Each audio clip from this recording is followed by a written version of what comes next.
Take 5. Maybe not. Okay.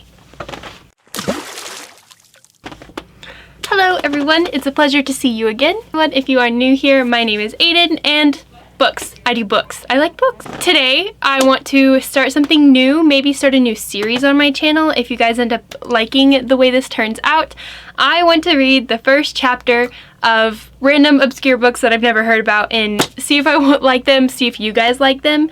I got this idea today actually because there was a used book sale at my local library and they were selling used books for 50 cents each, and that just warmed my little college heart. And so obviously I bought a ton of books and I wanted to go through them and kind of read through the first chapter, see what they were all about and if I wanted to add them to my TBR or not.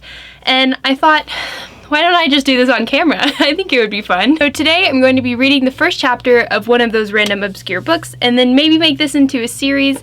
The only criteria for these random obscure books is that I haven't seen them before on any book media, and trust me, I devour a lot of book media, and so I feel like if I haven't seen these then they're probably not on there very much. So I bought a lot of books at this book sale, but I ended up narrowing my decision down to 2 books, and it was really hard to choose between these two. It's either The Impossible Fairy Tale or Tracks. First I was gonna go with Tracks by Louise Erdrich because it seems like something I had never read before, something really new for me. But then I read the little synopsis for The Impossible Fairy Tale by Yujoo, and it just seems like we might really enjoy the voice of the character. I think it'll be really fun to read, so I am gonna go with The Impossible Fairy Tale, but maybe I'll save this. Maybe I'll save this for a later video if this ends up becoming a series. So this one is actually one of the first and only translated books I've started. It was originally published in 2013 in Korean, and then the English translation was published in 2017. So it's not that old, and I definitely haven't seen it anywhere on BookTube or BookTok or blogs or anything. So I think this is a good candidate for this series. And I'm going to start by reading the synopsis to you, and then we'll get into reading the first chapter. So just kick back, relax, let's have a little relaxing story time, you know, a little fireside chat, and let's get in. Wait, how long is the first chapter? Hold on. The first chapter? So let's just read the first and second chapter, well, 3 lines and then the second chapter. I digress. Let's get into the synopsis first. Mia is a lucky girl. She is spoiled by her mother, gloats over exotic imported colored pencils, and won't be denied a coveted sweater. Then there is her grade school classmate, the child, who makes so little impression that she doesn't even merit a name. The children at their school have created a society marked by cruelty and soul-crushing hierarchies where adults are invisible and the students seem consumed by an almost murderous rage. One day, the child sneaks into the classroom after hours and adds ominous sentences to her classmates' notebooks. This sinister but initially inconsequential act unlocks a series of events that end in terrible violence. Yujoo's debut novel takes an eerie, unexpected turn when a teacher, who is also the book's author, wakes from an intense dream. When she arrives at her next class, she suddenly recognizes a student, the child, who knows everything about the events of the novel's first half.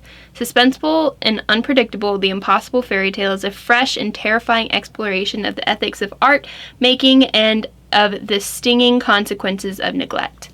That sounds super interesting. I am interested in the last paragraph of that synopsis because this is making it seem like it might be sort of Black Mirror-y. I'm very interested to see that the author wrote herself into the book.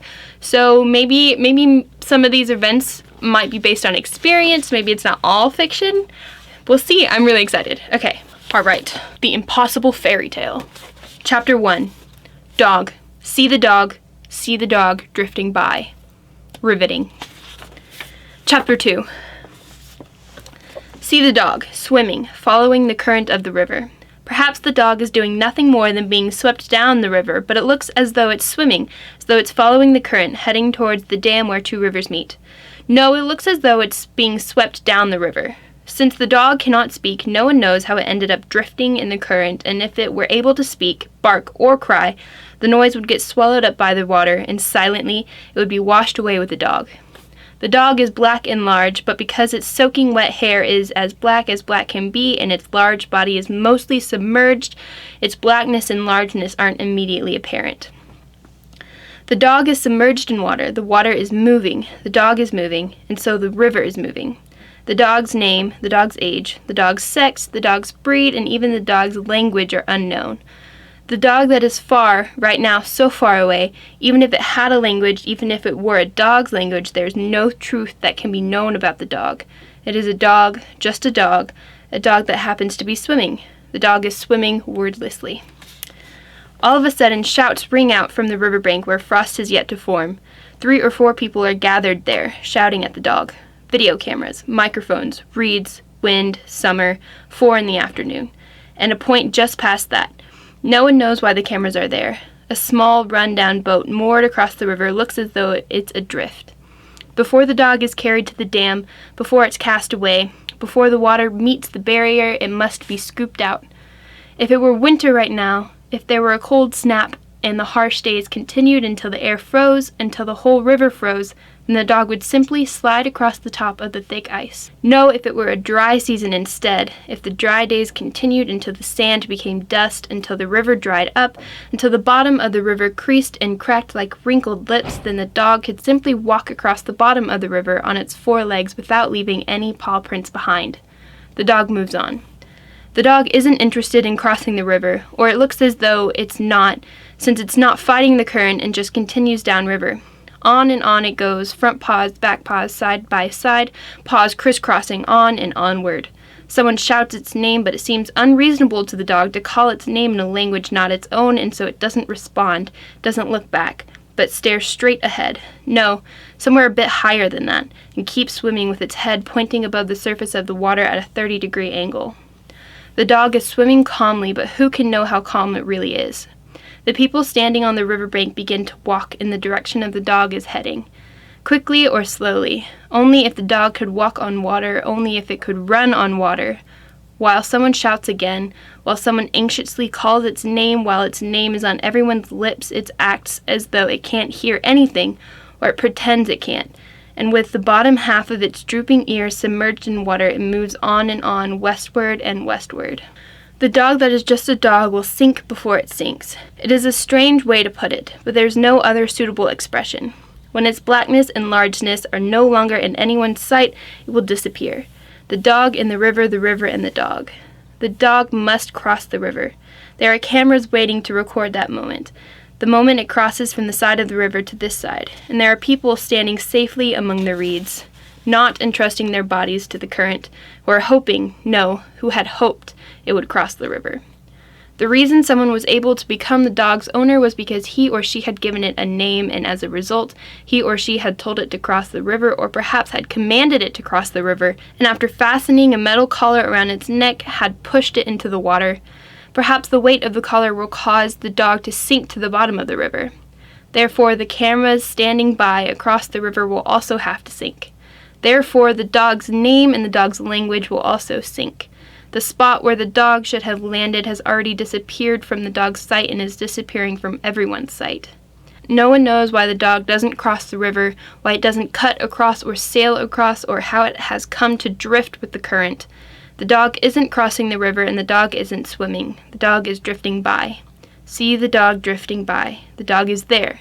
The dog is not there. That was so much weirder than I expected, but I dug it a lot more than I expected to. And it's definitely not the voice that I was expecting when I decided to pick up this instead of the other one, but I totally don't regret it. I think I was pleasantly surprised by that voice. It's super introspective and super detailed. I'm interested about the narrator. The first sentence of that is see the dog swimming following the current of the river. So it's kind of imperative, maybe second person point of view, but not really, because there's no second person pronouns in it, but it is imperative telling us to see the dog. And so I'm really interested in if we are seeing the dog, or if there is a character in this novel who is standing by the river seeing the dog.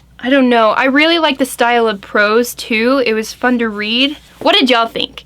Please let me know in the comments what you thought of the first 2 chapters of this book. Maybe you guys have seen this book before or maybe read it, so tell me a bit about that. And one more thing, I want to hear your thoughts on if you think I should keep doing this series or if it's kind of a bad idea and I should just stick to different types of videos.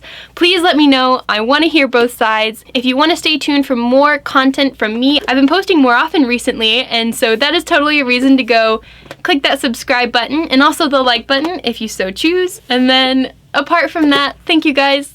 I'll see you later. Bye!